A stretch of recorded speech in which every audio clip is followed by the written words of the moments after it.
आया है पावन धन धन माटी रोयो कण कण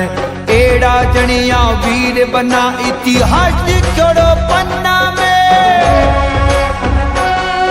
ये अमर सिहरा तोड़विया गोरा बादल की जोड़विया वीरा ने आवे जोश अठे कुंभा सांगा रणवीर जट्टे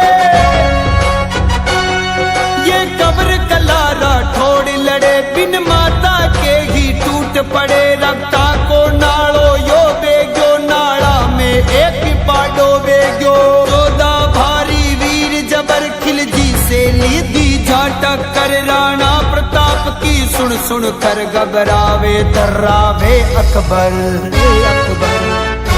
धरती वीरारी धरती सुरारी धरती वीरारी। वीर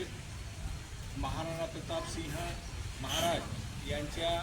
तिथीनुसार जयंतीचा काळ सगळ्यांना माहिती आहे की भारतभूमी ही वीरांची भूमी आहे,